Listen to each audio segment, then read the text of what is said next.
Hey everybody, I wanted to pop in and talk about like the destructive impact of a victim mindset and mentality.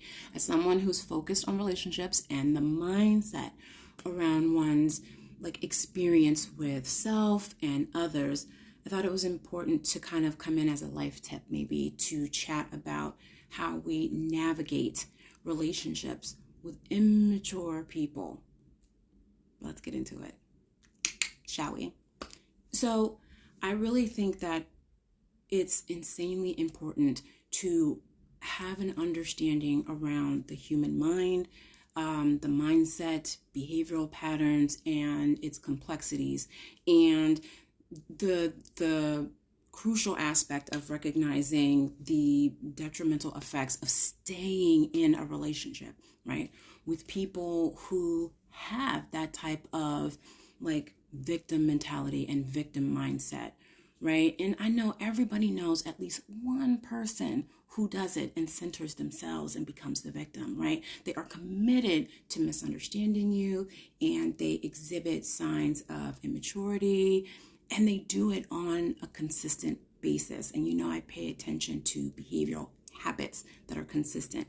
These traits can be actually harmful to your self-worth, to your personal growth, and I think just your overall well-being, right? And it makes it insanely difficult for you to thrive in your relationship and thrive and succeed in your personal and professional life when you are around people who are like that and do things like that.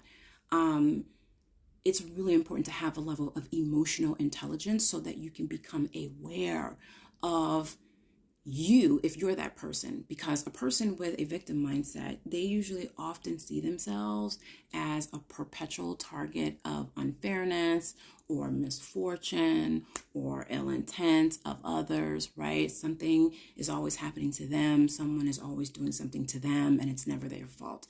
They tend to believe that they lack control over their own lives, or they're always kind of like attributing their problems to external factors or other people. They are very persistent on not taking any accountability or responsibility for their behavior or the outcome of their lives. And this mindset can become somewhat of a self-fulfilling prophecy that leads to kind of like a negative cycle of stagnation or complacency. And yeah, I unsubscribe from, having that type of energy in my world. And individuals who are committed to misunderstanding you, mind you, those type of people are usually those who are consistently misinterpreting your words or ignoring your actions and your intentions. That's like a huge form of gaslighting. And they often refuse to listen, to understand, to empathize, and to just hold a safe space of seeing and believing you. And that leads to frequent conflicts and a lack of mutual respect, and it also erodes trust because you never trust them to be able to hold a container for emotional safety for you. And that level of immaturity can manifest in a lot of ways, right?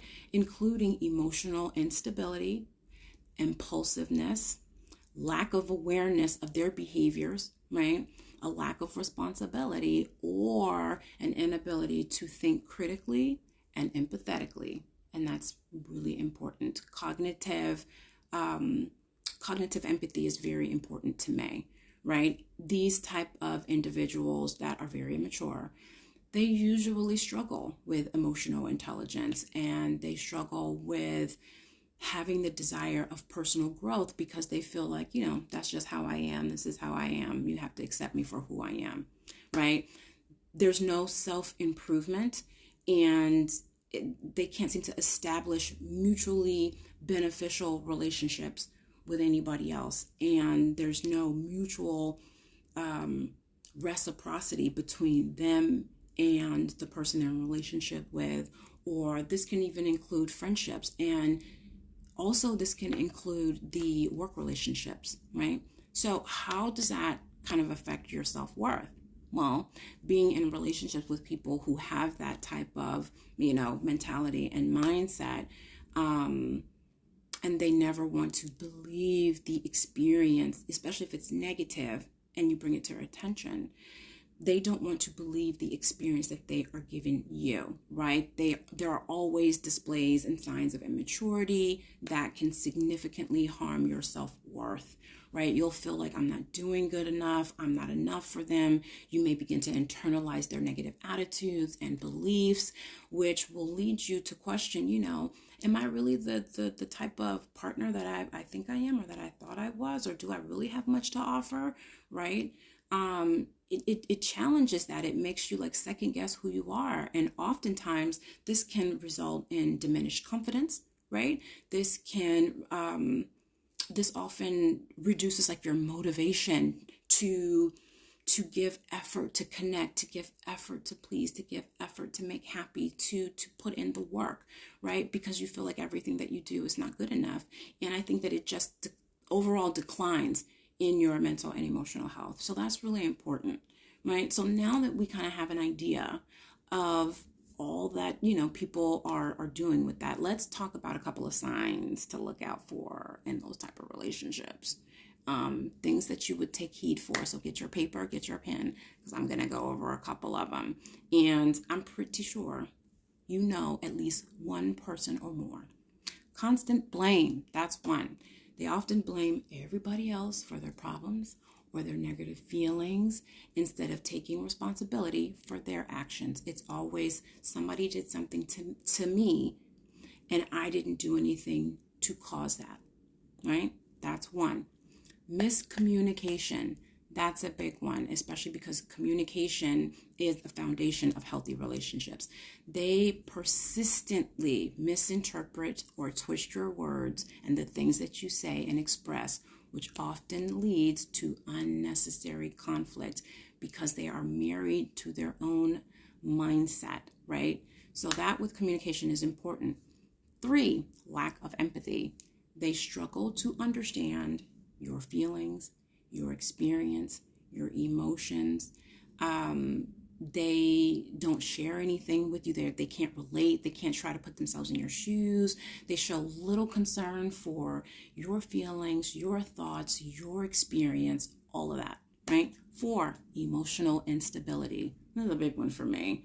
They display erratic emotions, always overreacting, overly dramatizing situations, and overacting things to like minor issues, like making a mountain out of a molehill and not reacting appropriately to significant events, right? Again, over dramatize everything. Resistance to change. Number 5, they are resistant to changing. They resist personal growth. They don't want to go to therapy. They don't want to go to counseling. They don't want to change anything.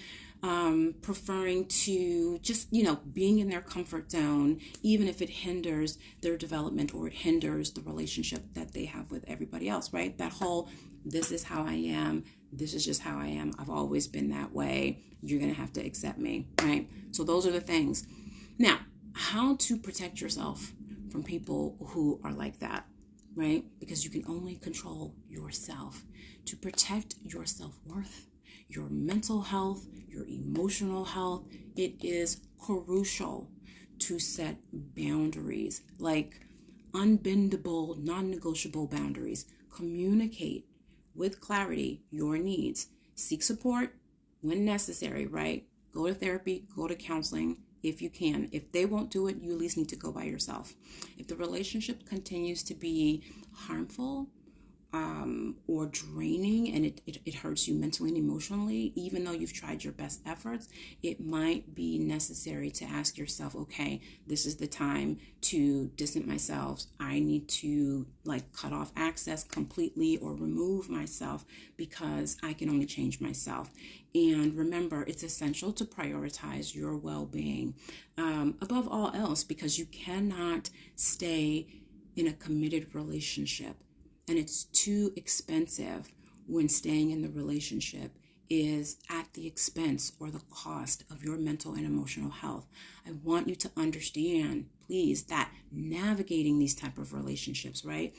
You don't always know up front. People have to show you who they are. And sometimes people show you their representative first. But keep a distance from these type of individuals who have that type of mindset and behave in that way, right? It can be challenging. It can be draining. And it can make you feel like you are losing your mind and you are deteriorating from the inside out, right? But being able to identify the signs that I shared with you, and taking the necessary steps, like those boundaries are crucial. You hear me?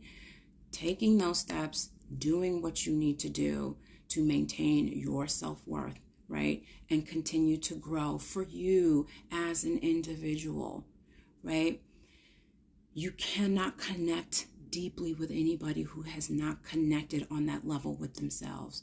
You cannot make somebody do something that they don't find value in doing, right? You deserve a relationship that is nurturing, supportive, enriching, with the understanding, like I always say, reciprocity does not have to be identical, but it does need to be of equal value.